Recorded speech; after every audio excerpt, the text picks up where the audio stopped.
aka Anlum, and welcome to my studio. Today we are doing one project that's going to kill two birds with one stone for me.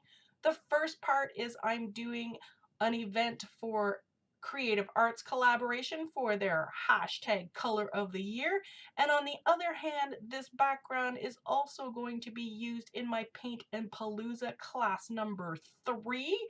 So this video is for both those audiences. Welcome. So the first part is this color of the year. Pantone comes out every January with a color of the year. This year the color is called Greenery. Last year they had two colors, Serenity and Rose Quartz, and I made a video that used both those colors. Right here, you can go and watch that. Last year, I also did a video that showed you how to go to Pantone's site, get the number for the color of the year, change it into an RGB number, create a swatch in Word, and then take the swatch down to Home Depot and have them make a latex sample from you. Then take the latex sample, create an acrylic paint, and art with it. That video can be seen right here, which means that you can take any color that you want and create it into an acrylic paint and use it in your artwork, which is fabulous. So if you're watching that video, the color number that you need this year for the RGB is 136-176-75 to create Greenery. So let's get started. I'm going to take this paint, I'm going to acrylicize it, and then I'm going to mix it with some other greens from my fluid acrylic paints that I make. And as per the norm, I'll catch you on the other side. So here we are, we have a 16 by 20 canvas. I'm going to pour with the latex paint that I mixed to match Pantone's Greenery. I decided not to acrylicize it like I did last year because I'm not actually going to be painting with it. I'm pouring, and this is actually going to be my background color for my pour. And then I'm going to add in some other shades of green. So here we go.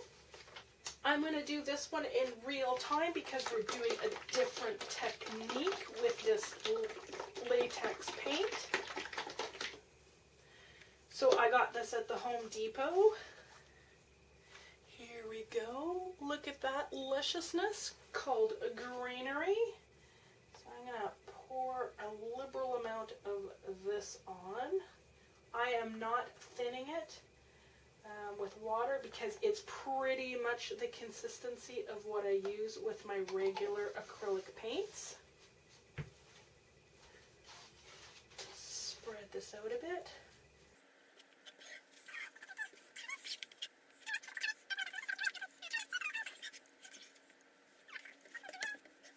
Color. Woo! Oh, I picked up some red from an earlier pour.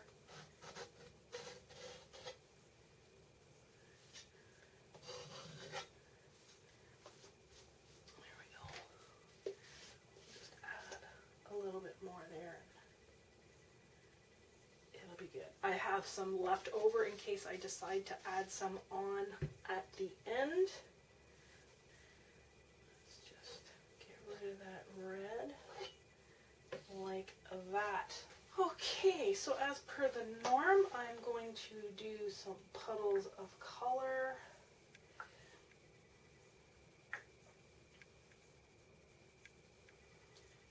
Like that. And some dark greens.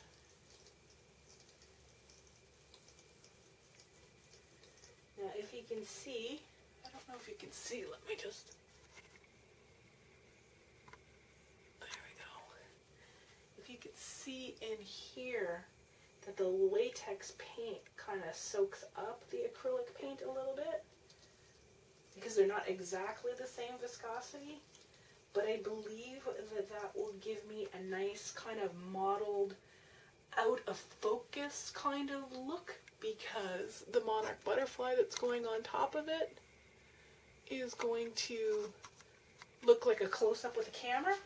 So it should be pretty cool. I already used that color. Ugh. Here we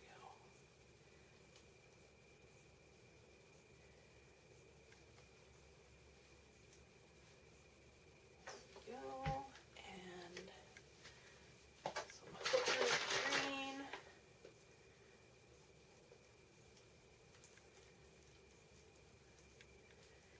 I'm getting some really interesting textures as the latex and the acrylic kind of compete for space. This will be cool. All right. Let's move this and see what happens. Oh, I like that.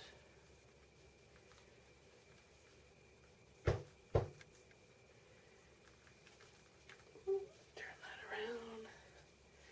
Oh, I like that a lot.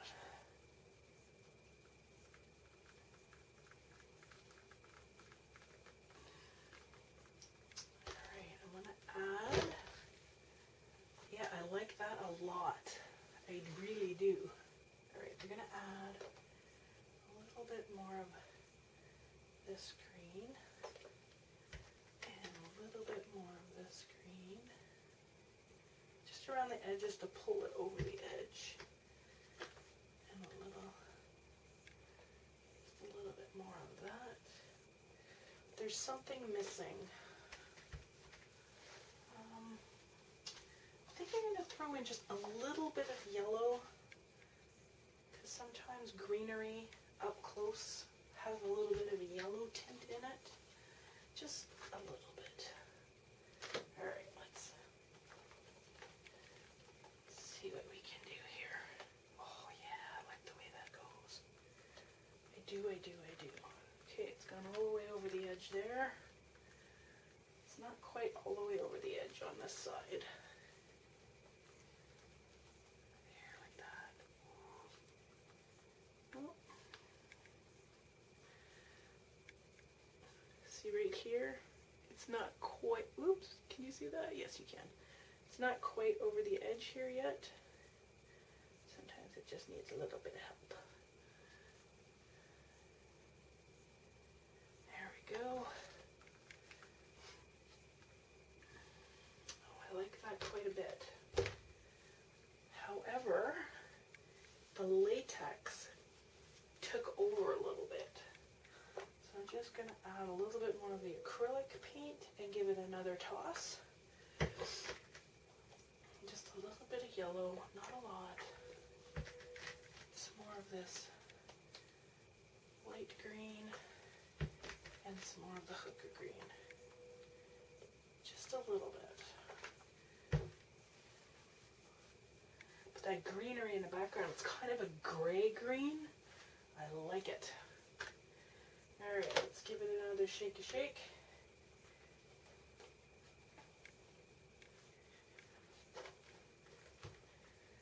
Make sure all my edges are covered.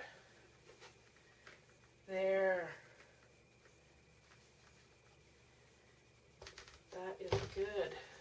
Now, I'm missing a little bit over here. The corners always have an issue with paint. So I usually go back and just add paint manually to the corners. There we go, like that. That is awesome. Okay, let's take the heat gun to it and pop some bubbles.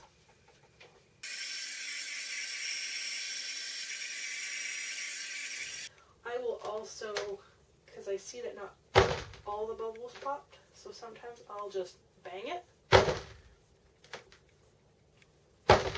and force the bubbles to the top and take the heat gun to it again. I love right in here where you get those really subtle lines where the acrylic and the latex were kind of mixing and fighting at the same time. It's really cool. I love it. So if you like this video, please give it a thumbs up and subscribe so you can follow me on my artful journey, my creative art collaboration hashtag events, my collusion art exhibit pours, and now my paint and Palooza classes, which is going to be awesome. It's always better when you're here. Bye!